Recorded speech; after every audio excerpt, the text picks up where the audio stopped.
திமுக ஏன் தோற்றது என்று ஆலோசனை நடத்துகிறார் ஸ்டாலின். விளம்பரம் மாடல் அரசு தொலைக்காட்சி அனைத்தும் விலைக்கு வாங்கியது.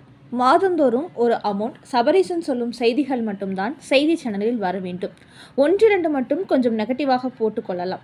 மற்றதெல்லாம் ஸ்டாலின் சைக்கிள் ஓட்டினார், ஸ்டாலின் நடைபயிற்சி செய்தார், அப்படி நடைபயிற்சி செல்லும்போது மக்களை சந்தித்தார், ஸ்டாலின் டீ குடித்தார், ஸ்டாலின் ஜிம்முக்கு போனார், தன் மகன் நடித்த படத்தை பற்றி அமைச்சரிடம் கேட்டார், காலை உணவு திட்டம் கொண்டு வந்து குழந்தைகளுடன் உணவு சாப்பிட்டார், கொடைக்கானலில் மனைவியுடன் சுற்றுலா சென்றார், அங்கு சிம்மாசனம் போட்டு அமர்ந்து போஸ் கொடுத்தார், என்னை அப்பா என்று கூப்பிடுங்கள் என்று சொல்லி ஒவ்வொரு டிவியிலும் பேட்டி கொடுத்தார். மீதி நேரம் எல்லாம் சிறுபான்மை மக்களின் ஓட்டுகளை வாங்குவதற்காக பிஜேபியை விமர்சித்தார். மாரி செல்வராஜ் படம் என்றால் முன்வரிசையில் உட்கார்ந்து படம் பார்த்தார்.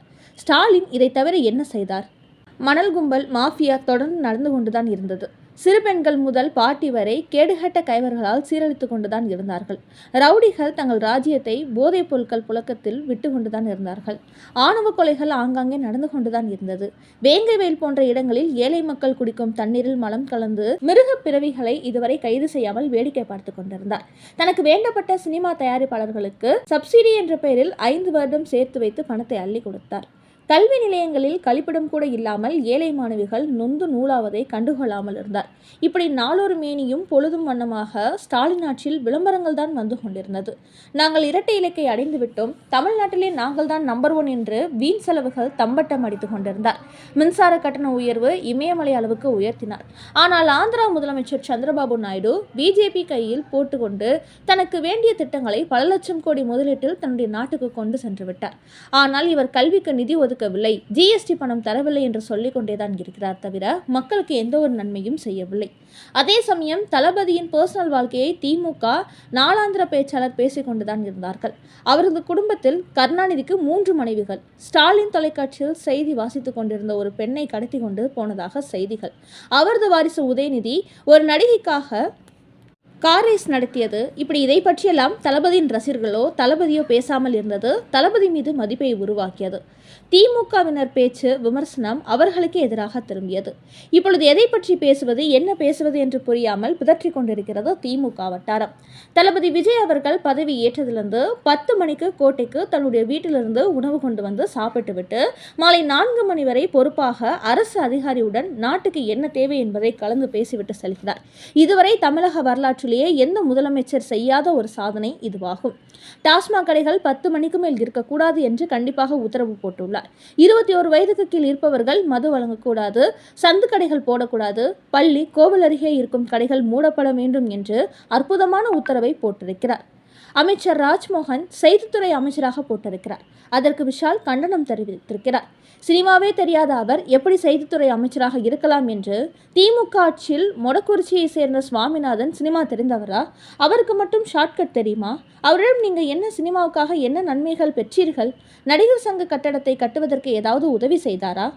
இப்போது ஒரு காமெடி நடிகர் முத்துக்காலை தன் மனைவி உடல்நலம் சரியில்லை என்று சொன்னவுடன் அது தளபதிக்கு தெரியப்படுத்தி உடனே ராஜ்மோகனை அனுப்பி அவர்களுக்கு உண்டான நன்மைகளை செய்ய சொல்லியிருக்கிறார். மணல் குவாரி நடத்தும் மாஃபியா கும்பலுக்கு எச்சரிக்கை விடுத்து அது அரசுக்கு வருமானம் சேர்க்கும் வகையில் உத்தரவு போட போகிறார். நீலாங்கரையிலிருந்து சட்டசபைக்கு வருவதற்கு 17 கிலோமீட்டர் தூரமாகும் என்பதால் தனக்கென்று ஒரு பாதை அமைக்க அதிகாரிகள் உத்தரவிட்டுள்ளார். பொதுமக்களுக்கு எந்த ஒரு இடையூறும் ஏற்படக்கூடாது என்ற நல்ல எண்ணத்தில்.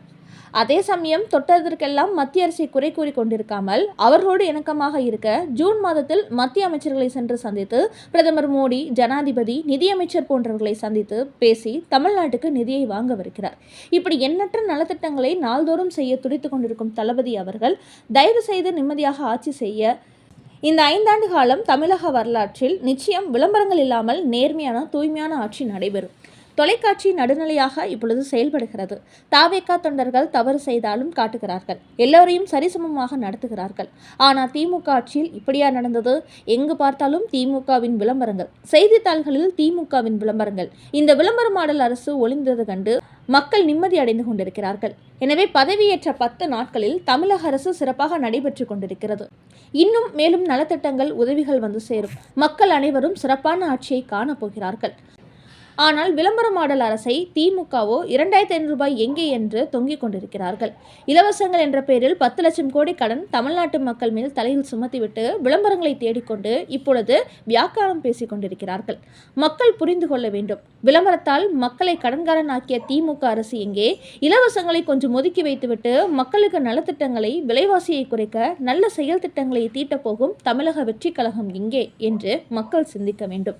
தேர்தல் நடந்து முடிந்தவுடன் திமுக தோற்றுவிட்டதாக புலம்பிக் கொண்டு ரஜினி ஸ்டாலினை சந்தித்துவிட்டு எக்ஸ் பக்கத்தில் காலம் பதில் சொல்லும் என்று பொறாமை உணர்வோடு பதிவிட்டுவிட்டு விமான நிலையங்களில் விஜய் முதல்வர் பற்றி உங்களுக்கு கருத்து என்ன என்று கேட்டபோது கையெடுத்து கூப்பிவிட்டு சென்ற ரஜினி இப்பொழுது வலிந்து வந்து ஒரு பிரஸ் மீட் வைத்து எனக்கும் விஜய்க்கும் பிரச்சனை இல்லை, நான் விஜய் மீது பொறாமைப்படவில்லை, எனவே நான் அன்று 2024 நின்றிருந்தால் 100% ஜெயித்திருப்பேன் என்று நெருப்புக்கோழி மணலுக்குள் தலையை வைத்துக் கொண்டு கூறுவதைப் போல கூறுகிறார்.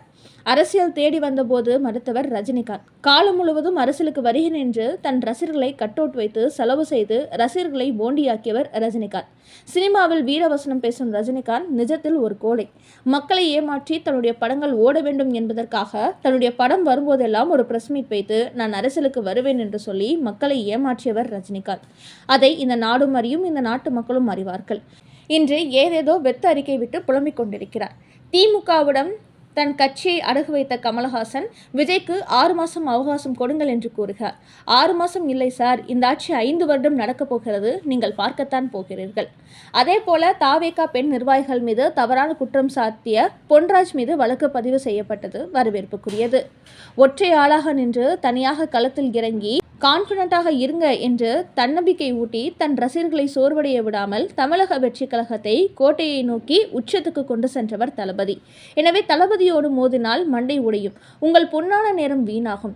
எதையும் சாதித்து காட்டும் தளபதி தலைமையில் 5 வருடம் இந்த தமிழக அரசு சீரான சிறப்பான ஆட்சியை நடத்தும் என்பது உறுதி. எதிரிகள் மண்ணோடு மண்ணாவார்கள். வாழ்க தளபதி, வெல்லட்டும் தாவேகா அரசு.